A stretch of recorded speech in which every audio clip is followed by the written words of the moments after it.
It's time to ham up. Now I gotta really try hard. Shut it down! Somehow it's the best. The YumChunks podcast. YumChunks! Hey everybody, and welcome to After the Credits, the YumChunks podcast. We are back right after our last episode, and I am Sean. With me tonight is Matt. Chewy is back. Hey! Chris is here. I'm here. Ryan's also here. Yay! And Vince will be here. Allegedly. Allegedly. We're just teasing the audience with the presence of Vince. Yeah. I think he'll be here because we got some good news tonight. Vince is here right now. He's just really quiet. He's refusing to say anything. He's so excited he can't even speak. He's booting up. His operating system's booting up right now. It takes him about half an hour. But don't worry, folks, he'll be here. So yes, if you may have noticed that we just posted an episode tonight, and we're posting another episode, which is a rare occurrence. But we felt like the news of the day was appropriate, that we had to comment on. We had to get our word in, so we're doing that. The news being, if you haven't heard, that Netflix announced that they will be doing a live-action version of Avatar: The Last Airbender. Boy, oh boy. A series instead of a movie. Yeah, a series, not a movie. With Mike and Brian producing behind the project. So I'm going to go ahead and take the high ground here and say that I have to eat my hat because in our Lemony Snicket episode, Vince queried what were the chances of this exact thing happening, and I said that's never going to happen. So I just want it to be known. I'm going to say it now also before Vince is here. So. So at first it sounded like you were taking the high ground, but now I don't think you are. I don't think I ever knew the definition of taking the high ground. Or eating your own hat. Oh, I've eaten. Actually, I think you'd used that correctly. I've eaten many hats in my day, so let me tell you. I mean, if it's your hat, at least you could choose the flavor. I'd That's rather true. eat my own hat. It's hat flavored. Well, we'll get into that a bit later in the conversation. Up next. As Vince jumps on. But actually, since Matt, it's actually been a couple episodes since you've been on the show. When was the last episode you were on? I was actually just looking right now, and the last episode I was on was Comic-Con, which was almost 2 months ago. Dang. Well, yes. That was probably 4 episodes ago. Yes, it was. Since then we've had Crazy Rich Asians, Mission Impossible, and Teen Titans. So that's right. I haven't been on any of those. I was on Comic-Con, which was a topic where I didn't even take part in. My presence has been a little sporadic since then, but that's right. That's okay. Your ghost always haunts the podcast. We can't get rid of you. Don't worry. The married life. That's fine. Well, what have you been up to then in the last 2 months since you haven't had the chance to tell us? Well, I've been working a lot. I worked. I was on show crew for our production at Moonlight of The Hunchback of Notre Dame, which, when you're on crew, it takes up a whole lot of your life. I was on Light Board Op, which was pretty cool because the show was really projection heavy, so I got to, burn down Paris and burn down Notre Dame, and I did a lot of... I set lots of fires. You killed a couple people. Yeah. Every night I got to kill Esmeralda, and then I got to kill Frollo by throwing him off the roof. So every night it was just like, oh, time to kill Esmeralda. Press the kill Esmeralda button. Time to press the Frollo kill button. So that was a good time. Yeah. That was a good time. Yeah, Ryan, you showed up. Find your opinions. Tell them to me briefly. Yeah, you know what's funny? On the last podcast, I mentioned that I saw Newsies, and I was like, wait a minute. But I actually saw... Well, I did see that. But I most recently saw Hunchback. And, yeah, it was fun. We talked about it a little bit already, too. Yeah, we did. Yeah, you and I talked about it. There's some goofy stuff going on, but overall it was enjoyable. My opinion is I don't like the movie all that much. I have reservations about it, but I think somehow the play made me give somehow a more appreciation of the Disney version or the Disneyed version of that story. Well, yeah, I've always thought that the score, I think the music and the songs is, I think, Alan Menken's best work. I'm just gonna go out and say that. It was really good. And it's a shame that it's attached to a movie that kind of has a lot of problems, And so it's nice seeing that music in a setting where like it's a little darker, it's a little more mature. A lot of the problems from the movie are solved. Unfortunately, there's like kind of a new batch of problems that the stage version brings, but I think overall it's an improvement. And I agree. And, and well, I'm glad you came to see it. That was cool. Had someone to hang out with that night. But I spent August doing that. I also started teaching again, so I've been pretty busy taking some online classes. After Hunchback closed, we went straight into working on Chicago, which is our last show of the season. I'm not on show crew for that, but I helped the changeover, so I helped kind of take down the Notre Dame set, build the Chicago set. We did the lighting changeover, so a lot of late nights. And I've been substituting on a lot of shows for this one. I've been substituting on Follow Spot for several performances. I have a couple more I'm going to do during the run, so I've been getting my fill of Chicago. It's been pretty good.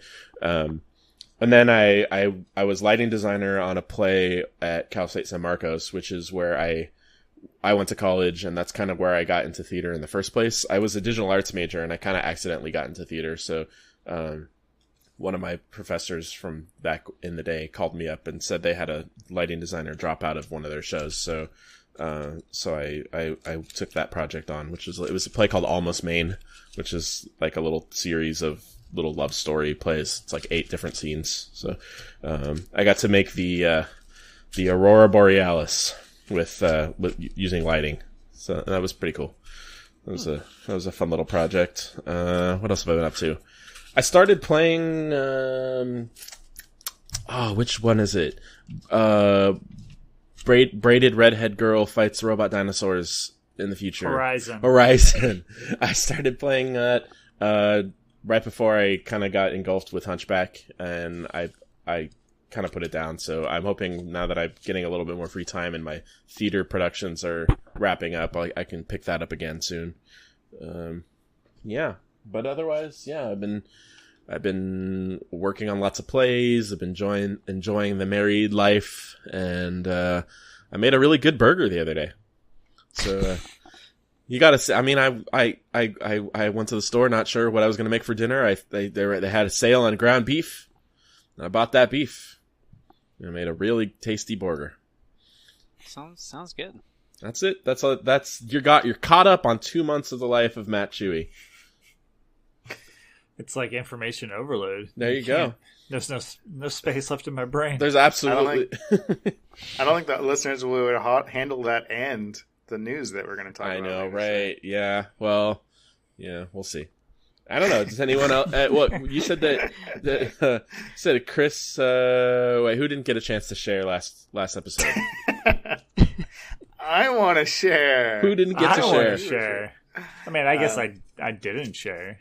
Well, you been up to anything new? Chris, what have you been up to? Oh, man. The things that I could tell you, but then get fired for because I'd be breaking NDA. Oh, boy. I know. Legalese.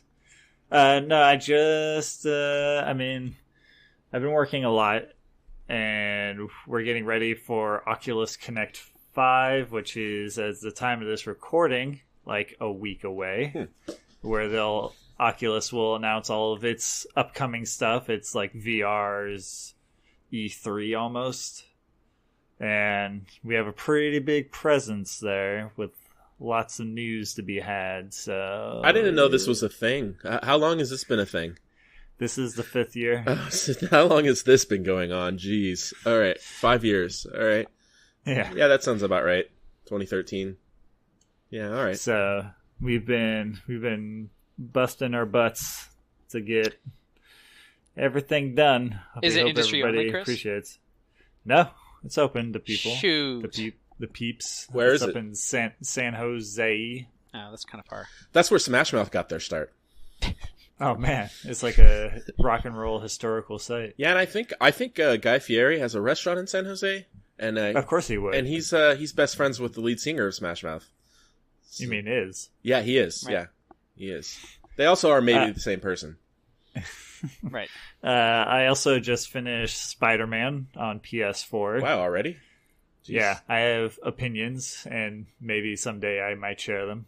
I would love to do an episode about that, but I haven't even touched it yet. What are your opinions? I've been playing it. I think the last episode I recorded, I hadn't started yet, but I have since played it a fair bit.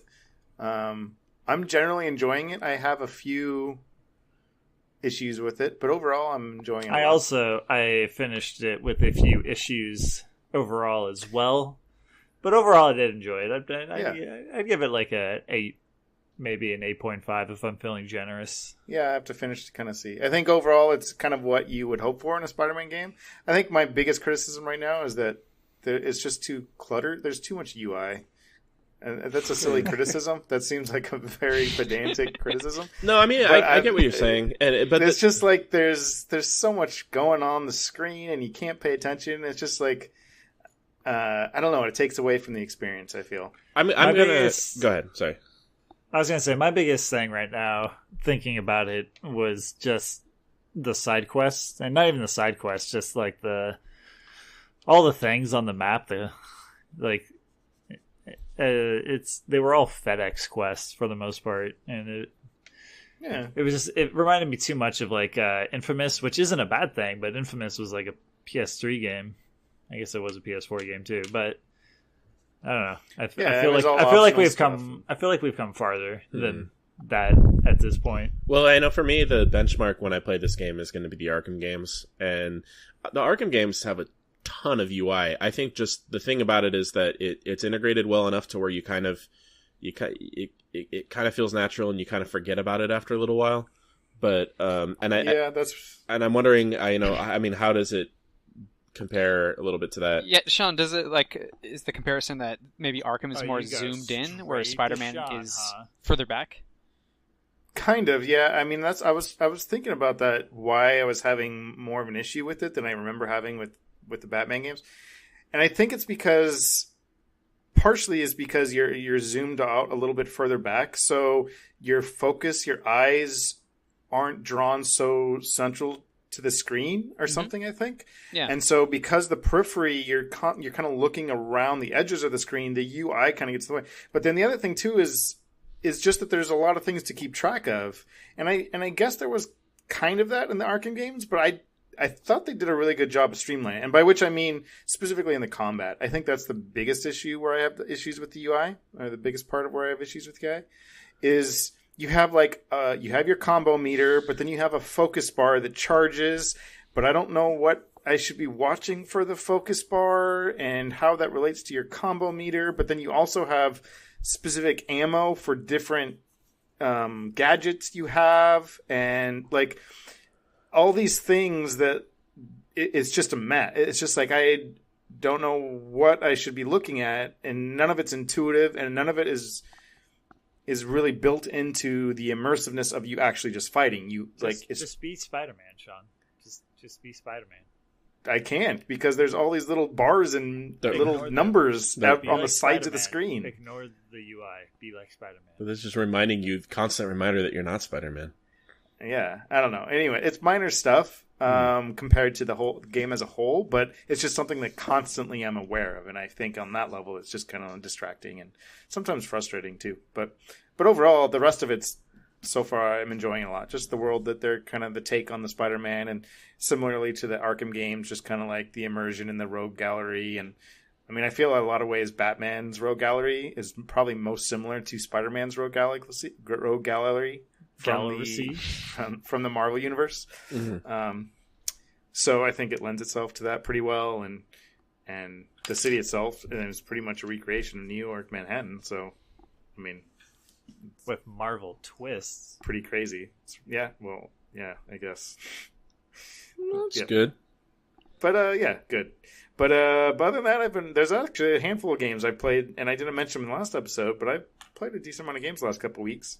I've been playing Dragon Quest XI. I think Chris also has played that, and I'm enjoying that a lot. Classic JRPG, if you like the Dragon Quest or Dragon Warriors from the old, NES or I'll get back to it. Prior days, it's really good. But also I played this game called The Messenger on the Switch, which I highly recommend. Super, super fun. kind of side-scrolly Ninja Gaiden-like. Again, kind of classic Nintendo game. Kind of modern take on that. And then I played and beat Dead Cells that came out a couple weeks ago. Oh, how was that? I got that on my wish list. Highly recommend that. Super fun. The first like when you first start playing it, you're like, okay, it's okay, I get. But the more you play it, the more addictive it becomes, and that loop is just like so hard to put down. And like the first area, the first time you play through the game, it takes you like an hour to get through the first area, and then you start playing through the game, and you're through that area literally in like 3 minutes, and you're just like blazing through, and like you just feel it. You have a tangible sense of how much better you're becoming as a player every time you play the game, and it's just really cool visually and fun and stylistically and all that stuff. Highly recommend that. All right. I've also been playing Destiny 2 since that was the free game this month. It's actually really good. I really like it.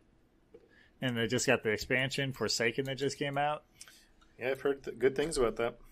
The new like PvE and PvP mode. It's like both combined, called Gamble or something. I haven't got a chance to play it yet, but I'm hoping to get crew people together and really start hammering away at Destiny.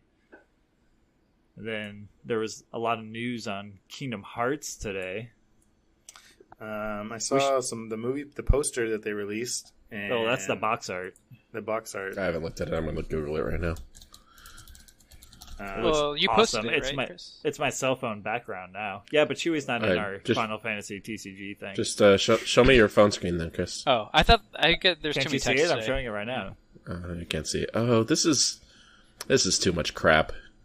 I already hate this game. That's just the definition of Kingdom Hearts in general. This is okay. The new trailer was really good.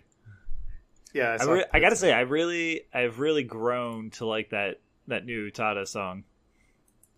I don't know, it's just very smooth. I've really grown to hate everything about this franchise. I was thinking we should do like you know how Kotaku has that Final Fantasy retrospective for Final Fantasy that they've been doing for the past 3 years, and Jason is just apparently really slow at doing it. Yeah. I was thinking maybe leading up to the launch we should just do like kind of retrospective reviews of the old Kingdom Hearts games. I mean, if you want to see how angry I can get, sure, sure. But maybe not, because you know what, Chris? I'm tired. Does that require us to play through every one of those? No. It wouldn't require us to play through them unless you haven't played it and you want to take part in that conversation. Yeah. But if you haven't, like, I'm not expecting everybody to, play Recoded. But I know, Ryan loves I'll play Recoded. it a third time. I freaking love that game. We'll have a spin-off Kingdom Hearts cast. No, Hearts cast. What? No more spin-off casts. Craps. No more spin-off side projects that last for 3 episodes and then peter out. What do you mean no more? We haven't done any. Everything is the podcast or nothing. Okay. Is anyone here excited for Catherine's PS4 game? I didn't play the first time around, so I mean, I don't know if excited, but I like the first one. I'll probably check it out because I heard so many good things about game. the first time around, so I may as well. This one's gonna have online multiplayer versus. I played the versus, but it was all local on the PS3 version. It's gonna be so much fun. I love that game. You gonna let me borrow that? You gonna throw that disc my way? But if I let you borrow it, I won't be able to play against you. I don't care. Oh, well, I care. Oh well, just let me play the base game. I just want to, do a little clickety click, do a little playthrough. I mean, yeah, I have no problem letting you borrow it. Thanks. Once I get through it, but it is a masterfully enraging game. That's good. This is a riveting conversation for our listeners. I know. Working out the logistics of who's going to let me borrow Catherine making PS4. Well, that's now good. They know. Now they know that when I play it, once I come back and say I've played it, and give my opinion, it'll have been you that allowed me to do that. We'll finally get that payoff. The payoff for this whole conversation. Yes. Hey, are we gonna stall some more, or and wait for Vince, or should we start without? Because I have more what's been going on to talk about if you want. I mean, I have a couple movies I saw that I could bring up. Well, I wouldn't mind talking about. I can do that too. Can I throw this in here? Do you guys? I don't know what it is. So just throw it in there. Did you guys watch the Captain Marvel trailer? Yeah. Oh, yes, I did. What do we? Find your opinions and tell them to me. Okay, sure. I liked it a lot. You know what it reminded me of? Like what it, and the better version. It reminded me of the Aquaman trailer, of what the Aquaman trailer was trying to be, but I thought failed on every level. This, I think, like succeeded, at least in terms of what a trailer is supposed to do. Really? I don't think it was the greatest trailer ever, but I enjoyed it. I thought it got me excited for the film. A lot of comparisons. From the first shot of Captain Marvel, I groaned, and I kind of checked out after that first shot, almost. What, when she's standing in the subway? No, when she's in the fucking Blockbuster. Oh, I love that. It was great. Perfect. That was, yes, give me more of that. that. That was kind of funny. Yeah. Give me more of that. Hollywood Video. What else is in the 90s? What else we got in the 90s? McDonald's Play Place. Put her in a McDonald's Play Place. What else has happened in the 90s? It's just her going to 90s places. How can we prove to the viewer this is in the 90s? Go to a Burger King, but it's full of people, because that's not a thing that exists anymore.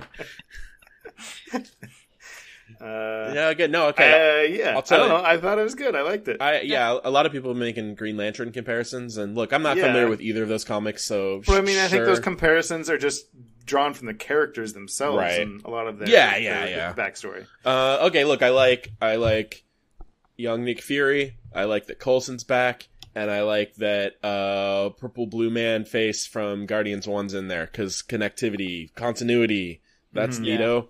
I don't know much else about any of this, but I like Brie Larson, and she looks good in the costume. She's got some glowing eyes happening, some Avatar business. You know what I mean? You know what I got? You know what I'm saying? It's so weird that you would compare it to the Aquaman trailer, Sean.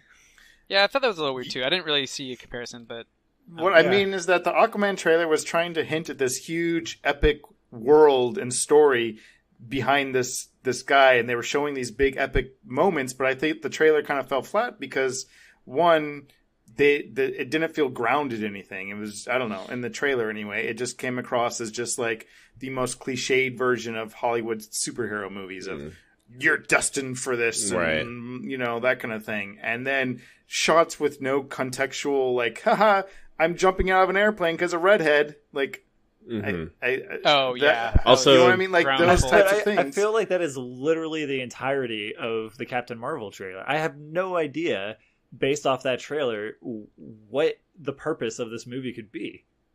Well, I'm not saying that it told me the entire plot. I'm saying that the trailer hinted at a more grounded, authentic experience. Why don't we make any movies? Characters. Why do we do anything? Why do we do anything?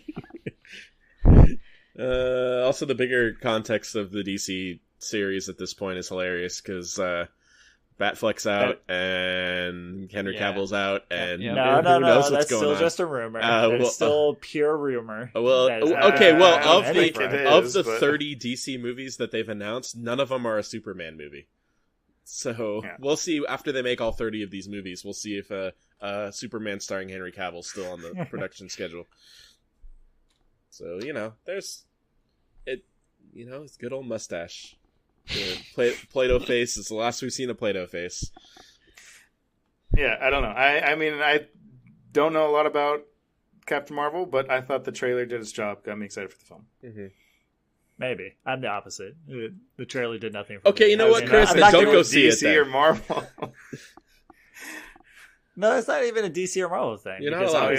Obviously, I'm excited for Avengers 4, but you're not allowed to go see that either. You're done. Watching the trailer for Captain Marvel, it did nothing. It was like, what was with that layering shot of her various ages? I thought that was cool. I thought that's what I mean. Like those moments have in a trailer. What purpose could that have? Those moments were better. Like they hinted at a greater purpose to this film, that there's more than just a cliche Hollywood superhero film. That's what I mean. If I'm being honest, I actually feel like my opinion is kind of a middle ground, because I think there's some cool imagery and it gives me a sense of kind of what to expect experience-wise out of this movie. But I'm kind of with Chris in the sense of like, I don't really know what this is about. And I also feel like there will be another trailer before we get it anyways. Yeah, It'll be more like I'm not going to pretend I know what the story is about. and I want to say that's maybe what Chris is kind of hinting at. It's like I don't know what the But that's what a good teaser is trailer should do. It yeah, really and shouldn't tell you too much, right? Exactly. Yeah. So it's a teaser, so I'm willing to give it the benefit of the doubt and go, oh, everything looks neat and shiny, and the aliens look cool, and she looks cool, and things look cool, and all right, cool. Now I get a sense of at least the flavor of this movie, even if I don't really know what its deal is. So it's fine. Yeah, that's fine. I know. Yeah, it's fine. Well, we have till March to figure it out. The other big news. I don't know what's the other. I thought there was some other news. The Mary Poppins 2 trailer came out. Oh, Mary Poppins. I don't know about that. Oh man, did anybody watch the Apostle trailer? No. Oh my god, I'm so excited! It's the new film from Gareth Edwards, the guy that did The Raid and Raid 2, obviously. But it's this crazy horror movie. It's gonna be on Netflix, I believe, next month or something, and it stars Dan Stevens. Is that a guy? Is that a name? Yep, sounds like a name. He's Legion. That guy's Legion. And you should watch that trailer. That movie is gonna be awesome. The shots in that trailer alone are just so Raidish that you're just that's cool. I'm excited for that. I like those movies. Didn't Gareth Edwards direct a Star Wars movie? No. Nope. Didn't he direct Rogue One? Nope. It's Gareth something. I don't think it was Gareth Edwards. No, I'm looking at his IMDb. It was definitely Gareth Edwards. Am I thinking of he somebody directed else? Rogue One? I think I think that was a strange... Oh, sorry, not Gareth Edwards. Gareth Evans. Gareth Evans. Right, my boy Gareth Evans. Got it. Boy. The Raids. And what else has he done? Probably something else. Oh, yeah, VHS 2. Oh, yeah, you remember that cult? Oh, yeah. That freaking... That thing. Isn't that the one I liked? Scene? Which is the one I liked? That was the best one. That was the best one. That was a really good one. Which is the one I didn't see? Cool. Anything past VHS 2? Yeah. Wait, how many more did they make? Like 2 or 3. I don't think I saw... Did we all watch 3 together? No. I don't think so. Yeah, VHS 2 was the one with the cult thing. That was good. That was a good one. Was that the one with the aliens too? Yeah, I think so. Man, VHS 2, that was a good one. That was the good one. I think I still like the first one more, though. Well, I don't know what to tell you then. Anyways, yeah, check out Apostle. Looks dope. All right. Okay, that's good. I saw a couple actual movies. I saw Predators. Oh, Predator 2. How was it? I heard it's awful. Is it one Predator or multiple Predators? Wait, don't tell me there are multiple Predators, but the name of the movie is The Predator. Oh. So it doesn't really make much sense, but... All right. Does it live up to its 34%? Yeah, I felt that's pretty accurate. I wasn't very... I was just I just want it to be entertaining, and it barely touched that a few times throughout the film. Yeah. The rest of it was just a mess. It was really weird. In general, I like Shane Black. I like most of everything else he's done, especially Chris's favorite film. Don't you say it. Which, Iron Man 3? Don't you... That's my second favorite Iron Man. That's his weakness.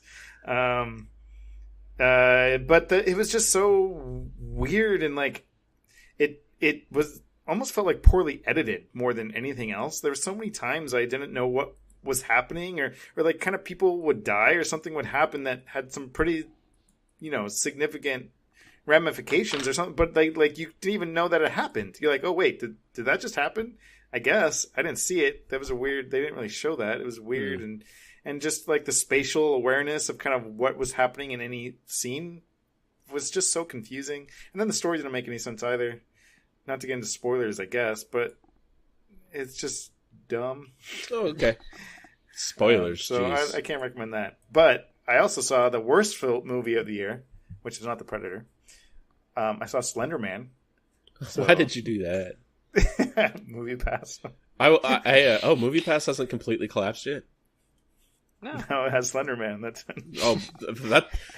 Sean. Any movie you could see on Movie Pass could be your last movie. You can't take that risk. You can't risk that by seeing Slender Man.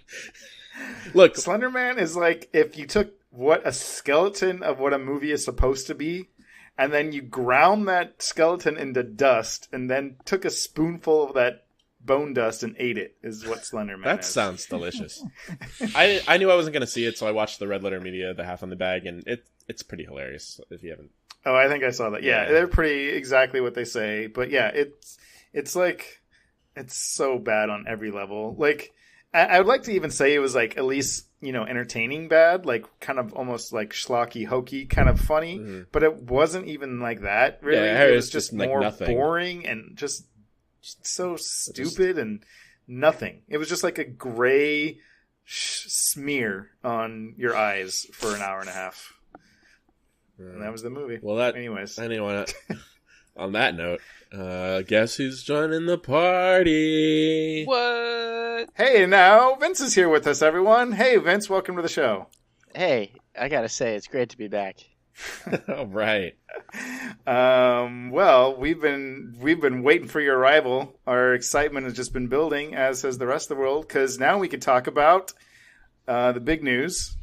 Avatar is canceled forever. No one will speak of it again. God, finally. We are free of this. We are free of this evil. I can live my life now without it looming over, wondering if it'll ever come back. Finally gone. What about the novels, Chewy? The bubbles? The novels. The novel? The Kyoshi novels. Oh, yeah. Yes, good. Yes, good. Kyoshi. Man, that sounded genuine. No, actually it is. Because the comics like confirmed her as gay, so like I just want it to be super, super gay. What does that even mean? Representation. Sure, but like it's queer baiting though at that level. If you're just not like, really. Yeah. She's a really popular character in the community. So yeah. Wait, is she actually gay? According to the Korra comic. Oh man. Yeah. Have you read the Korra comic? Has anyone read the Korra comics? Unfortunately, I haven't. Are they on the DC Universe app? Yes, Chris. Okay, as soon as we're done, let's focus. Hey, Korra's a thing of the past. No one cares about Korra anymore because now we got a live action Avatar. We definitely show. don't care about things of the past, like the remake of a show that's already been remade. All right, let's kick this off. Sean, do you have a way of kicking this off? Because I do. I mean, kicking it off is the live action show. It's on Netflix. It's coming out sometime. And Brian and Mike are producing, and they're behind it. And we don't know too much other than that, I guess. Jeremy Zuckerman is involved as well. Mm-hmm. Honestly, just based off of the brief description of what we're getting, I mean, like, this is probably best case scenario for how this could have been done. Obviously, like, given the failings of the Last Airbender movie, and we know exactly how and why that fell apart, seems like they're doing everything that they can for this live-action interpretation of Avatar to correct on that. I'm not saying that necessarily means that it will be a success, because I think that, like, personally, Avatar probably works better in the animated medium than it ever could in live-action, but it seems like with everything that they're doing, they're really taking a lot of steps to make it as good as it possibly could be. Well, let me just pose this then. Okay, what were your guys's? You saw the headline this morning. What was your initial reaction, and what is your current thought? Are they the same? Maybe they're the same. Maybe not. My initial reaction, I'll kick this off, was, oh God, not again. But I was just waiting for the barrage of YumChunks text. No, I thought. I mean, it's exciting to have big fandom news, and it's exciting that like the fandom is awoken, and there's like a big piece of news for this particular, because it's been, we've had the comics and the announcements of the books, but it's been a little sleepy, and it's nice to have some really big news. But I've had the day to dwell on it, and where I'm kind of sitting at it right now is like, I don't like, why take the chance of having two bad live action remakes? Like I would rather this, if they were going to make more Avatar content and especially live action, I would rather new story. I would rather expand the story than try to, Avatar: The Last Airbender already happened, and I'd rather just move on and get new stuff in this universe. Is kind of where I'm at. I'm not gonna. I'd be lying if I say I'm not excited, because I'm obviously excited and I'm gonna watch it. But Vince, I think you're right. I think the chances of them getting it right this time are higher. But there's things I'm skeptical about, like, again, whether this is ever even meant to work in a live action format. And also, we got Mike and Brian working on it, which is good because they're, they kind of understand their product the best probably, but, are they directing? If not, who's directing? And if they are directing, are they the best people to direct? Because, they don't, have they directed? I'm kind of in the same live action before. Yeah. I'm in the same boat as Chewie. My initial reaction was just like, why?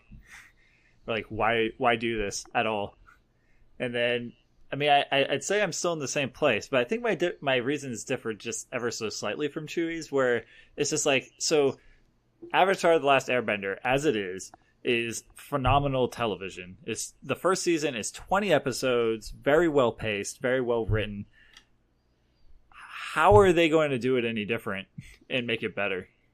Yeah, I mean, I think for me, like, Avatar is so great because it blends, like, kind of, like, Eastern and Western, and it does the really, it has the really exaggerated, goofy anime style at times, but then on a dime it'll switch to, like, the more serious stuff, and it never feels jarring, it never feels weird, and I feel like that has to be an animation, and I'm, like, you can make a really good Avatar live-action version, but I'm skeptical about whether it's possible to really capture the same tone. And maybe you don't need to. Maybe you're just trying to tell the story in a different way. But I don't know. I don't know. Okay. Cautiously optimistic, I suppose. But yeah, I'm kind of. I mean, I believe it'll be good regardless. I have faith in the crew, I guess, Mike and Brian, and Aaron. Is Aaron still coming back to write it, even though he's doing that Dragon Prince stuff? Honestly, the only news we have is that it's Mike and Brian so far. Regardless, like, I have faith in their vision, so I'm sure it'll be good. But at the same time, it's like, will it be better than what it already was? It seems like a far-fetched idea for it to be necessarily better. And it's not like they can just, like, expand on the story, because, like I said, the first season alone was 20 episodes, which is a very extensive first, like, season for a show. Mm-hmm. Like, that's a lot of time, and, like, you have to keep in mind, like I said, pacing and all this other stuff. So, like, where are they going to fit in this, like, supposed deeper dive into characters and stuff like that? Or are they going to change things? And do we need a deeper dive? Yeah, it's just one of those things where I feel like doing exactly what they did with Korra. Korra was the absolute right move, right? It was, let's take this somewhere else. Let's expand on the universe. Let's do this. And they do the same thing in the comics. Now they got the Kyoshi novel. Like, expand. Just keep expanding. That's what people want. I think people would be way more grateful, like, for that than just a remake. I think I could put what you're saying and what I was saying best succinctly is, like, what are the chances that it's going to be as good or better than the original Avatar series? Probably not very high, which means that it's probably, no matter how good they make it, it's probably not going to be as good as the animated series. Yeah. And so there's a good chance we're looking at a step down in quality. That doesn't mean it won't be enjoyable. That doesn't mean it won't be good. But I think that's probably, if we're being honest with ourselves, that's probably what we're looking at. And then if you're going, well, the chances are you're going to make an inferior product, then why are we doing it? That's kind of where I'm sitting at right now. Yeah. But, I don't know, Ryan, what do you think? Yeah, we haven't heard from Ryan or Sean, so. I think I pretty much align with most of what you guys already said. I think, my initial reaction was why? Like, this is kind of curious, why would we take a chance on doing this again, or, like, what do they hope to achieve? I think if what comes out of it is that it brings new life into the world and into the Avatar universe, then that's a big plus, because, like, we haven't had a lot of content other than the comics and that kind of thing for the fans. So hopefully this kind of, like, reawakens the fandom, I'm hoping, if nothing else. And it's kind of funny that you mentioned, like, Korra, because I was thinking, if I had to choose between the two series, which one I would prefer to be made into a live action, I think I would choose Korra. I actually am right there with you. Yeah, I feel like those characters are a little more multi-dimensional, and I don't mean that as a diss against any of my beloved Last Airbender characters. I just think that they're more cartoon characters. And I think that's one of the reasons why we love them so much, is that they are a little more cartoony. And so I don't know. I'm not sure I would I don't know. Maybe they're going to grow those characters a little more and flesh them out a little more into multi-dimensional characters in live action. So that would be interesting to see. I guess I was just saying at face value, I think Korra would be a little more interesting. And that begs a bigger question, right? Doesn't it? Like, what happens if they make the show and it's a huge success? Do we do live action Korra, or that would be the next do step. we do live action Avatar comics like The Promise and all that junk? You know, like where do they go from there? If it's a success and they'll want to make more seasons, it kind of is a weird starting place. It is a weird starting place if they're trying to like kind of reinvigorate the universe or whatever. Because I, just like you said, I think I would rather see original content. If it's live action, great. I'm down for live action Avatar universe, but doesn't need to be a retelling of the same story we've already been told. I would just new content. I guess there is, in terms of my fears or whatever of the show. Netflix isn't the golden child it once was, right? No. So that kind of, they're only, I guess, backing it. So I don't think they're actually doing like Netflix Studios, right? Right. I'm confused about. This is another question because I thought Nickelodeon owned the rights to Avatar. So do they buy them or? It's in or collaboration, Viacom, right? They're working together. Okay. Well, yeah. I mean, and their track record of converting, animes. Granted, Avatar is not an anime, but anyways, cartoon or animated series into live action is not the best. Are we talking about Death Note? I'm talking about Death Note. I'm talking about FMA or Full Metal Alchemist. Also, Bleach is put up on Netflix now if you want to watch live action Bleach. And I haven't seen that, yes, but I have a feeling well, I don't know. We'll see. Anyway, so there is this, I think, I don't know who said, but something like Eastern versus Western thing there where maybe it's not going to be subject to the same trespasses. I don't know. But I guess there was a small hesitation there. Yeah. Sean, what did you think? Yeah, I pretty much feel the same thing. Like, when I first read that, I think there was the first question is just why. Like, okay, I guess that's cool. I think the worst case is a bad way to put it, but worst thing I fear is that it reminds me of what Disney is kind of doing with the live action remakes of all their animated films. Right. And I'm not judging an entire set of movies, collectively, but for example, I was not a biggest fan of the Beauty and the Beast, live action remake. Right. And go ahead. Sorry. And I just mean and I get the sense that that it's kind of along the same lines, that it's just like, well, yeah, let's just keep the fandom alive by just regenerating these things. And to me, there's no value in that, or at least the value is it's hard to avoid the cynicism. If they have something to say, if they have another take, or if they are doing something that they think is important to do that can only be told this way or whatever, then I'm of course on board. But if it's just, I don't know, why? Right. I want to in talking about those Disney remakes, I kind of I felt the same with the Beauty and the Beast. I thought that it was a pretty high quality movie, but I also but it's also at the same time it's like, well, it's not as good as the original. So what did you accomplish here? I don't, and it's not some kind of nostalgia thing, because I thought if you look at Jungle Book, right, they actually took some of the themes that were more under the surface of the original and brought them to life, and actually took recontextualized some of the things about the Jungle Book and did a fresh take on it. And then some of these other movies not as higher quality, but I wasn't a huge fan of Maleficent, but at least it's not a straight. Oh yeah, at least it was something they're trying to do something different, right? Right. Yeah, or then this recent one, I haven't seen it yet, but the Christopher Robin movie. I had heard a few years ago they were working on a live action Winnie the Pooh, and my reaction was the same thing. Why? What are you going to accomplish with this? Then when I saw the trailer and I went, oh, they're at least trying to put a twist on it. I have no idea if that movie was. Did anybody see it, by the way? No, I heard it was pretty good. I haven't seen it. Right, but it are kind of low. But same thing though. It's I appreciate the Disney efforts more in the ones where they try to do something. The worst, I think, is Cinderella, because I don't feel like I don't feel like the movie was that good, and it didn't try to do anything. It was just, and that's, again, I think you hit the nail on the head with this Avatar thing. I think I want, like, give me a reason why this exists. Yeah. I guess also there's some part of me too is like, are they just this constant, like, it has to be like the live action version is somehow the best version of art.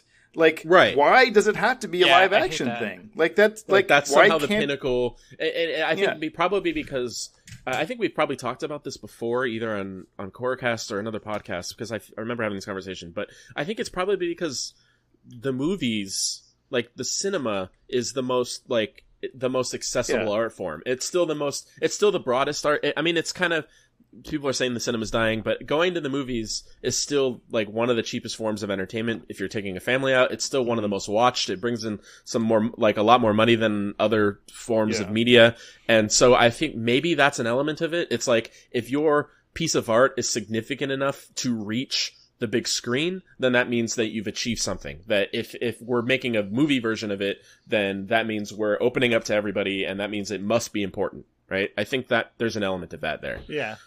And maybe that's where the live action thing comes too. I mean, we're not talking about a movie here in particular, but that it's reaching some kind of higher, or like animation is lower. It's beneath us somehow. It's for kids or whatever. It's for kids, so we need to legitimize it by making it live action. Maybe is the mentality. All right. So now that all that's been said, let's turn this over to Vince. Yeah, wait. Vince, the guy who still has a childlike sense of wonder about the Avatar universe, is wanting to talk. So yeah, go for it. I was the one who broke the news to everybody because it broke to me 30 seconds after Netflix actually published it, and then I was like, oh my god, I'm gonna tell everybody. It was like when Charlie got the golden ticket at the chocolate factory, and I ran down the street, and then I hurt my knee, and then I went, but I did. And then you sold it to Slugworth? Yep. No, but I was so excited. Like, it was, I don't know, because it was like... Yeah. I mean, I think I get that. Cool. Have we sufficiently killed your excitement, or should we keep going? No, it's not possible. The excitement cannot be extinguished. Oh, good. But I gotta say, like, I don't know, everything that I could have possibly, like, wanted, like, from anything live action having to do with Avatar, like, it's almost like they took, like, and I, like, if they went into my head, I was like, what would I want to do? Well, first off, Avatar is too difficult to make into just 3 movies, 60 episodes into 3 movies. It just can't happen. Maybe a live action TV series. And I'm like, well, yeah, I mean, it worked great for, like, Game of Thrones. I mean, I've heard they're doing, like, a Lord of the Rings kind of, live action TV series. I mean, Avatar is a huge fantasy universe that I think should be given the same respect if you're doing live action. And I think that I would prefer something like maybe HBO. I mean, obviously that's never going to happen, but Netflix is a good second choice, I would say. And it seems like, well, I mean, I get what you're saying, but I think to me the HBO only brings a rated R quality. Like, I think the production values can be just as high on Netflix. I'm not saying they will be, but they can be. I think. Yeah. I'm just saying, I don't think we need HBO because I don't think Aang's going around dropping F-bombs. I mean, I think I was looking at the cost of, like, a Stranger Things episode, and they would dump, like, $8 million just into a single episode of Stranger Things. Okay. I think that's why there's Avatar only 8 will of be them. fine in money. Yeah. I mean, but I guess it's fantastic because Avatar has kind of felt, I mean, Korra was fantastic, but Nickelodeon felt like they kind of just pushed it out of the way because they were like, we don't know what to do with this. Boom, here's 3 seasons in, like, a year. And they were like, oh, I guess we're done. Yeah, I mean... Oh, I forgot about that whole online... Yeah, that was hilarious. It was a nightmare. But it seems like, for me, it's almost like whoever was the person at Netflix who decided this was like, look, we got to give Mike and Brian this one chance to make it all right. And it's... Like, if you're Mike and Brian, you got to be like, that movie was the worst thing that's ever happened. Like, who still has faith somehow in a live-action version of Avatar?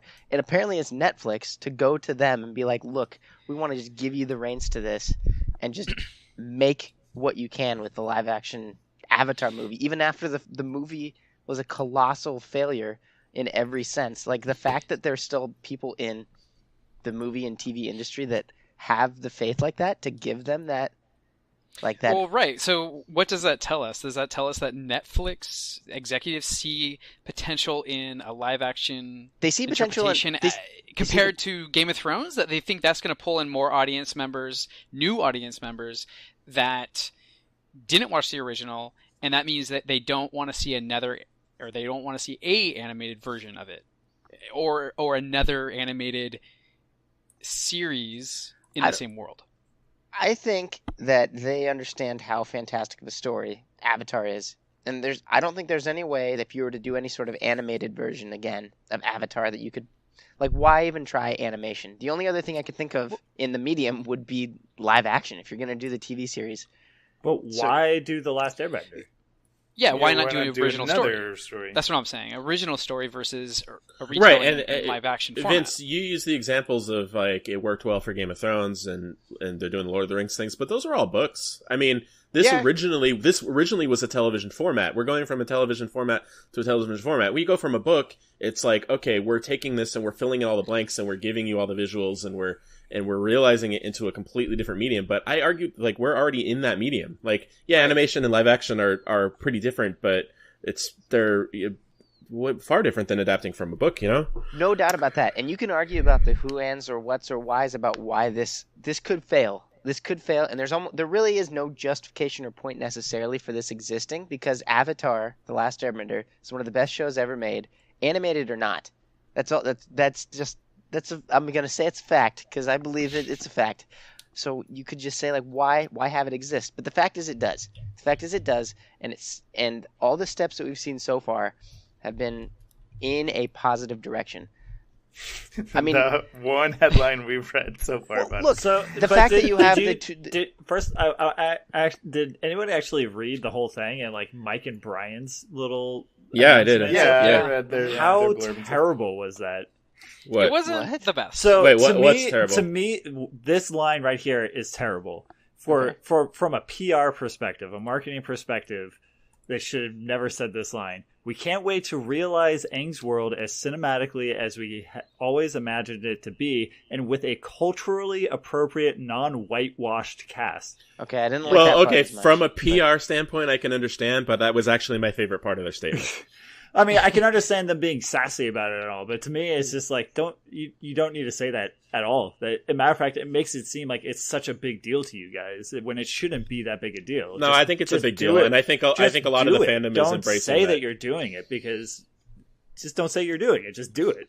Well, that was the problem that a lot of people had with the original movie. But were people seriously going to be like, oh, they're just going to whitewash it again? Even who had the biggest problem with that was Dev Patel, the Indian actor who said, I'm in a whitewashed movie.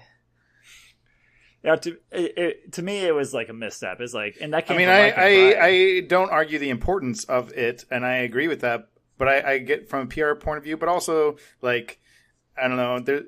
I'm not saying that they weren't passionate or authentic, so I guess I appreciate that part about it. But it is a little bad form to kind of, paint a previous piece of art, something that work like under the bus, like I don't know, like my problem with that is that you could write a whole essay about the problems of the Last Airbender movie. I didn't think that the race of the characters in the movie was the biggest problem. I thought it was literally everything that anybody did and the person who was directing the scenes. It was not a movie in any sense, but that had nothing to do with the races of the people that were in the movie. No, I disagree. I think everything about the movie is, yes, all a problem, and that was another one of them. Yeah, I agree. I just think that, like, that one. I'm just saying that's my point, is that it was very, like, just like you don't, like, in general, you don't talk bad about previous employers, right? Like, I'm not saying that it's not true, of course, but like, if you're going in for a job interview, you don't go say, yeah, my other manager was a jerk and he did that. Like, that's pretty bad form. Like, it's a different context. it's not the same thing, but it just had little notes of those kind of intentions. Do you think they really said that? Because that was from Brian, right? That was what Brian said? I think so. I think they wrote it collectively. They each wrote one word, and then the next one wrote. We've talked to them. Do you think that Brian would actually say that? I don't know. I don't know why they would say that they said it if they didn't. I mean, it could have been like their what is press in your brain person. that makes you think that they didn't actually what write are you that? trying to get at, Vince? I'm saying that maybe It's somebody wrote that all statement for them. big I don't know. conspiracy. It says in a public statement they said this. Okay, It's a quote. Okay. Well, okay, so I'm going to play the slight voice of devil's advocate here. And I will say, as much as I have not skepticism, but like questions of why this is happening, I will say, Why? I don't think anything is above a remake. I don't think there's anything that's been made that's so good that can't be potentially remade or been done again to get something out of. I'm not saying disagree. that. Inception. You can't improve on it. It's perfect. Okay, well, aside from Inception, Also, apparently. Transformers 2: Revenge of the Fallen. Well, aside from those two examples, Everyone gets to pick one movie. Yeah, everything Not else everyone. can potentially be improved upon, or The at McDonald's least play place. adapted. And so I'm hopeful in that regard. The McDonald's play place is perfect. You cannot reinvent it to be better. But I have a question though. Aside That's the from second time you've referenced the McDonald's play place in this podcast. Dude. I don't think we were recording the first time. Dang it. yeah, we were talking about Captain Marvel. I think. Oh yeah. That's right. Yeah. All right, let's focus. Sean, Sorry, what were any you question? Okay, so aside from how you feel about the actual announcement of and stuff, what is what is something that you absolutely hope they do not do with the live action remake, and something that you hope they do? I said do, but Do-do. it's something that you want them to have in this new version. All right. You didn't give us any time to prepare for this. I think I got this. On the spot. I'll start us off. Okay, so the first thing I think that they need to do is they need to maintain the brevity of the original series. Keep it uplifting. Keep it fun.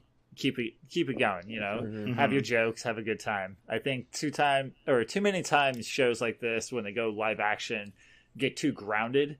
And then they get dark. I'm talking about DC for no reason.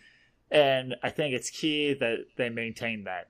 However, to the flip side of that, I think they need to tone back on what it was in the original animated show. Like, get rid of like the more absurd humor. Like maybe even get rid of like Cabbage Man. Like, because that is just so like comic booky animated show, and I can't see something quite punchliney like that.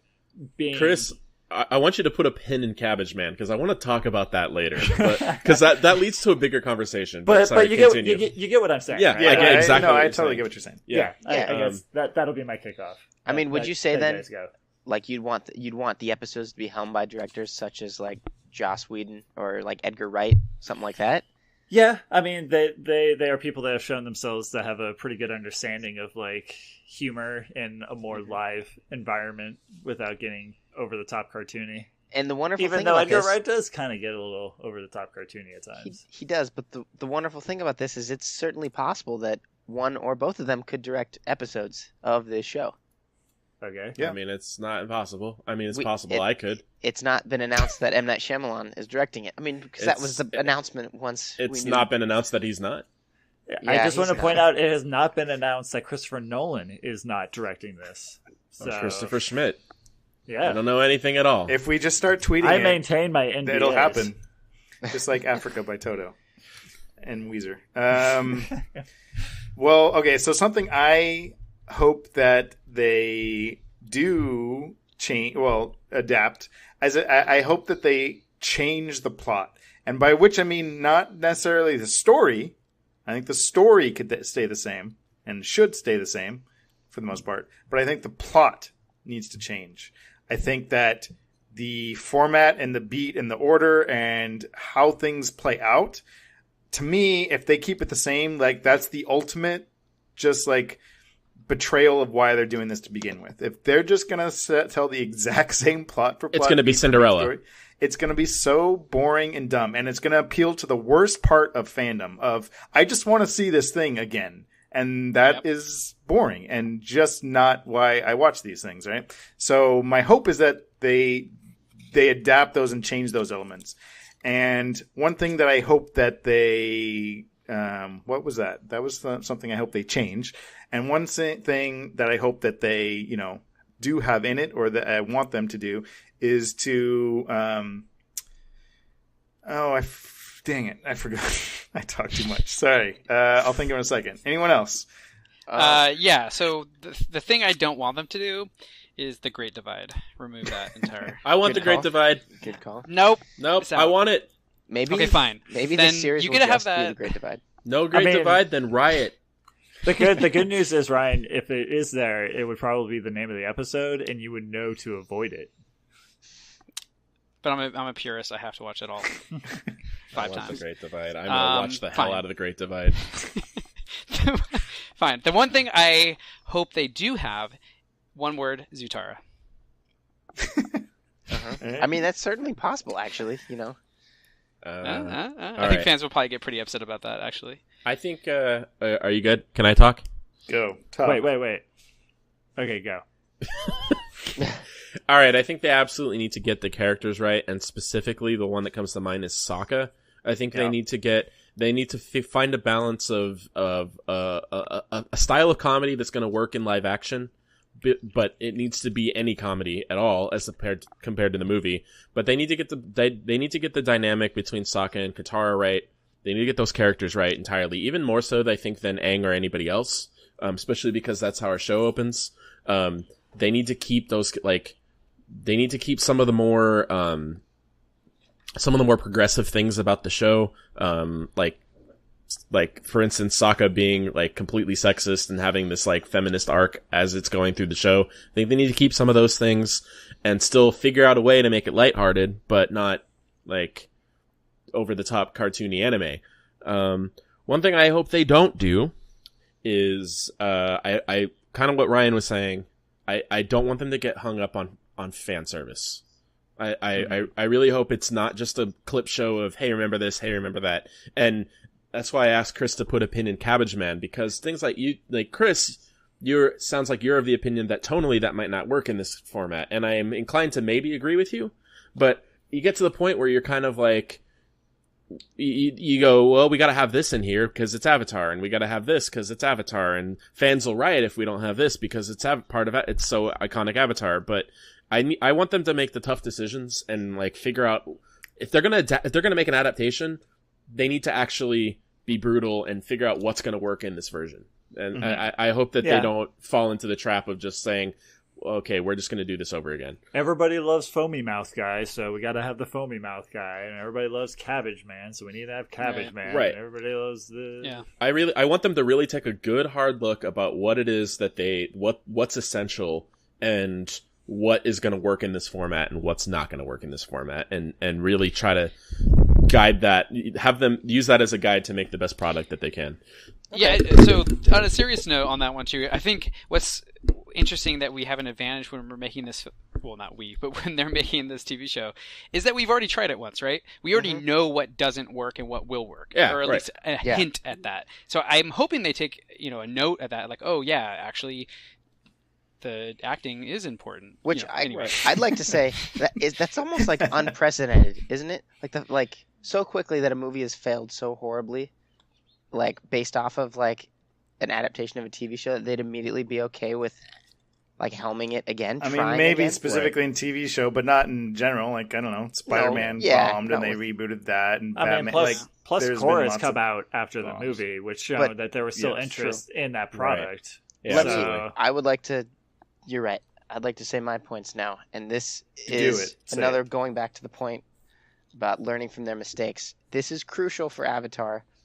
The fluidity of bending needs to be something they can somehow figure out how to do in live action, which is much easier to do in animation because you can just draw however and do whatever you want. More dancing, bones, not less dancing, and also the incorporation of martial arts is fine, but you can't just have Aang and Katara like doing Tai Chi for an hour and then like raising a drop of water. They've got to find a way to make it look and feel. I mean, I hate to say exactly like it was in the show, but there's just no other way. It's got to have that animated, fluid style. Ryan, you keyed on it when you said feel. It needs to feel like it did in the animated show. Yeah, it doesn't need to look or be exactly like it, but the feel needs to be there. I just casted this, Ryan. They just need to get the whole cast from the raid. Yeah, do it. Also, I think this show needs to develop its own, and this goes into the track team, its own themes, but it can have like whispers of the original themes. Like, as much as I love the Avatar's score, I feel like Korra probably had a better score. I'd like to see. Why is that so hard for you to say? It clearly did. I mean, it did. I know. It's just like I don't want them to feel like they're so attached. And it kind of did, because I love Avatar's score. But I don't want them to feel like they like have to get too attached to like the original themes. Obviously, keep like the original Avatar theme. Yeah, but I mean, like, I imagine they'll have a central theme, a lot of leitmotif kind of throughout and stuff that are the bits and pieces from stuff we recognize. But also, zero, and this is crucial here. There can be zero voiceover narration from Katara. None of it can happen. Okay, so actually, I remember now what I was thinking of. What I don't want them to do. About time. I mean, I remembered it a couple minutes ago, but I was letting people finish talking. So this actually kind of is a question too, but I really hope they don't change the length of the series, by which I mean they artificially expand it to, it's now 10 seasons because we want to make money, right? Yeah. Isn't that what do you Walking guys Dead? think? Exactly. Or, Harry Potter Part 1 and 2 and Twilight Part 3 and 4 and 5 and 6 and, I mean, saved by I love Harry Potter and all that stuff, but I just mean the original was a 3-part book, and I'm not saying it has to follow that exact thing, but what do you guys think how do you think it will just be 3 seasons?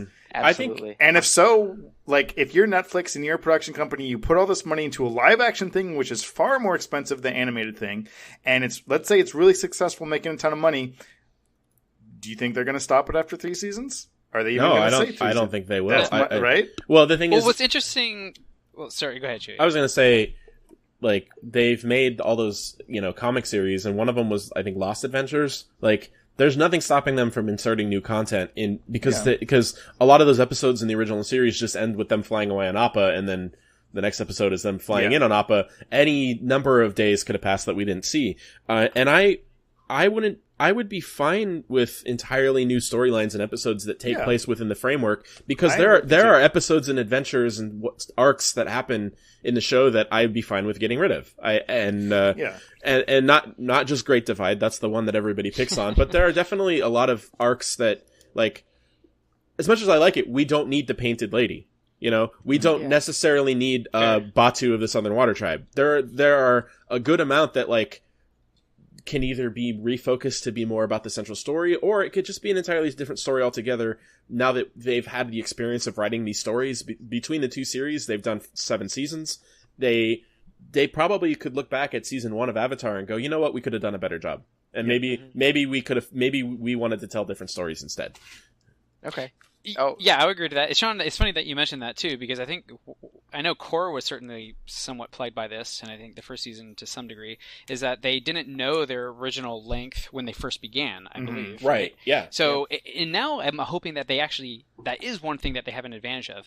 Netflix says, okay, you get 3 seasons, 10 episodes each, go. And that they can perfectly pace the entire series based on what they know they'll have available to them. Yeah, I have a hard time believing and I'm that's looking forward to. Well, I don't know. I would agree. That seems like a stretch. I agree. That would be great if they had 3 that. seasons. That seems like a stretch.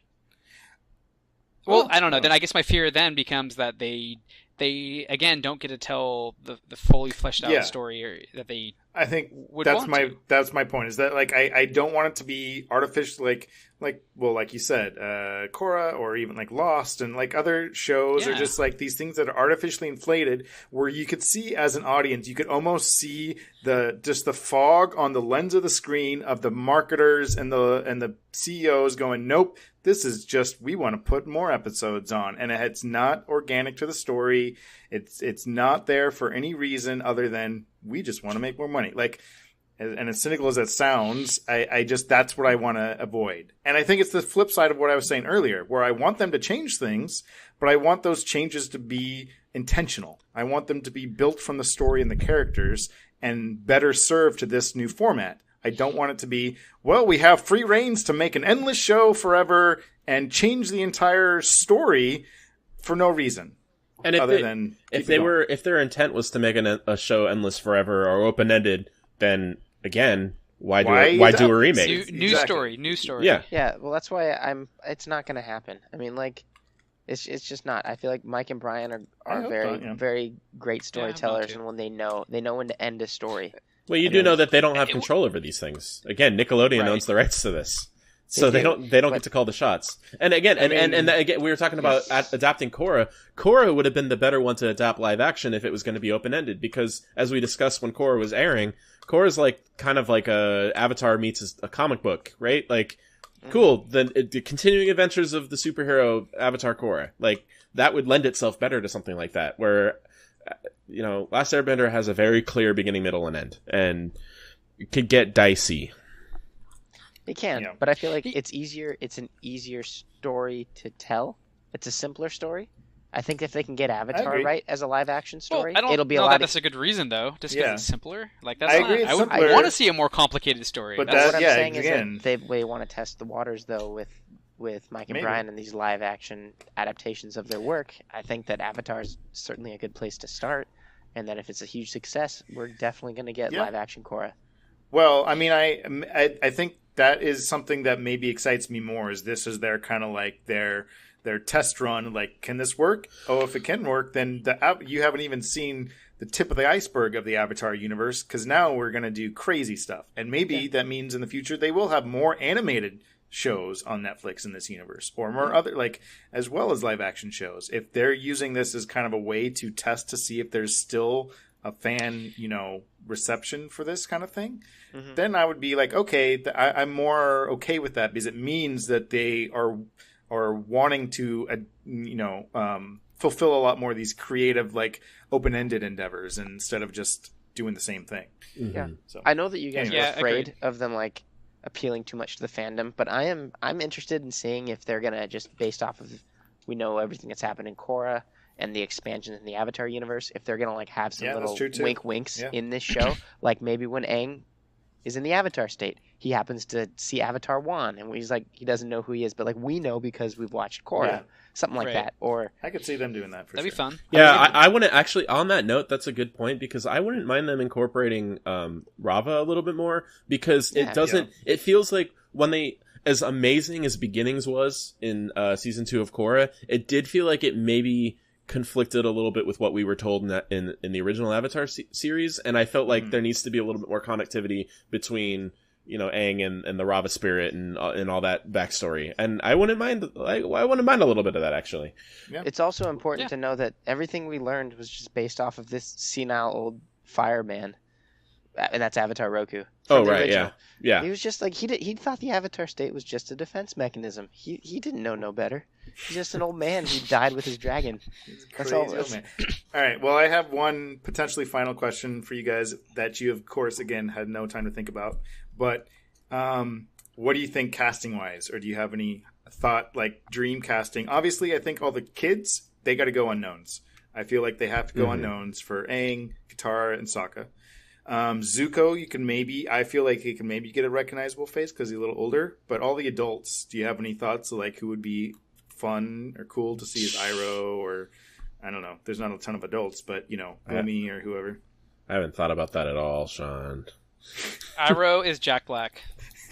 Oh my god, that'd be so funny. I can kind of see that. Actually, I mean, I was sort of joking, but I'm sticking with the cast of The Raid. Okay. Every character is just like a 30-something Asian martial arts master, all identical. Yeah, indeed. Okay, I don't have specific casting in mind, but what's his name? He was the voice of Zuko, and Christian Bale. Dante Bosco. Dante Bosco has been such a treasure to the world, and he's been such a treasure to the Avatar fandom, and he's always nice to his fans, and he's always just still ready to be part of it, and I feel like they owe him to be in there somewhere. I don't know who we could play. Maybe he's Cabbage Merchant. I don't know. But I feel like Dante Bosco deserves to be live action in this universe. Maybe he's old Zuko in a flashback. Like the series opens with Zuko being like, let me tell you a story all about how my life got turned upside down. I think Christian Bale is the voice of Appa, and Sir Ben Kingsley as the voice of Momo. Okay, yeah, good. That'll be good for the Dreams. What's the episode? Dreams and Nightmares? What's that episode Nightmares called? and Daydreams. That one, yeah. That's That'd be 309. great for that episode. That would be good. I wonder. Man. I don't even have really answers for my own question. Oh, great. I'm trying to think who would be good. Honestly, I don't. Like it all depends on like what, because they could go with anybody. Like they could. Yeah, they could. I don't know. Like, Well, what do you think That's about what I insightful. said about the kids? Would you agree that they should go unknowns, or do you think they should get an established children actors? Are there any good child actors? I don't know. Of No. any child actors. Are there like any good unknowns. children? Oh, from the kids from Stranger Things. It's good. Can they just see? CG Yeah, all but the kids by the in? time this comes out, they'll probably all be 16. They'll be in their 20s. I could see 11 maybe being. Dude, no way. She's way old now. I mean, that's the thing, though. Is like, yeah, they're Yeah. gonna get unknown kids. We didn't know any of the kids that were in Stranger Things, so they're Netflix is good at Yeah. finding good Yeah, that's true. child actors. I want them. Yeah. I need them to get Zula right. They really need There's to get there's no ringers. There's no kids that you just hire on as Aang just because he's got some martial arts experience. They're gonna Just they're get gonna, that fake baby from American Sniper. He's probably old enough by now, right? He's perfect. Sean, that baby was fake. Fake baby some Oh age. man, do you remember that breakdown we had when we were watching the Twilight? What were they? We were watching the Twilight Was it Chuck riff Chuck tracks. Elsey? Riff The tracks. riff tracks. Do you Mhm. remember Sean's breakdown on the have a CG? breakdown. Yeah. I reacted You had appropriately. a mental breakdown. That is with the that appropriate CGI reaction baby. to I what will is never- happening in that Fake movie. baby. Are there any babies in Avatar? How many fake babies can we have? Maybe it's Avatar Babies, the live action. Avatar Rather- babies, they'll make your dreams come I just true. remember the biggest pitch being just, why spend millions of dollars CGIing a baby when you could There's just plenty of real babies in need of work. Those babies are on food stamps. and Man, we you haven't just watched the have riff some- tracks in a while. Yeah, we should do Well, that. we ever actually watched the riff tracks for Avatar?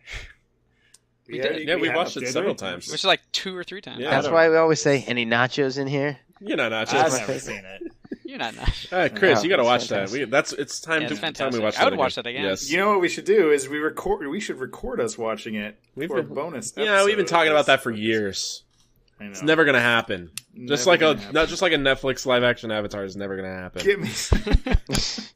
Oh boy, Chew, you're gonna eat your hat. Oh boy, another hat I gotta eat. Oh man, That's the That'd be third hat cool. this week. Oh my god, I'm gonna need a Well, lot does of hot anyone have sauce. any final thoughts on the announcement? I feel like we've No. adequately dissected No, the not news. really. I mean, So production's going to go into this in 2019, and it's, from what I've heard, not going to actually even be here Yeah. until sometime in 2020. Yeah, that's right. We've got a Guess long 20. time. Exactly. I mean, a lot of things are going to happen. Heck, one of us could be in this show somehow. I don't know how, but there's still time for that to happen. I'm gonna cast Ryan as Iroh. Yes. we might not be alive by then.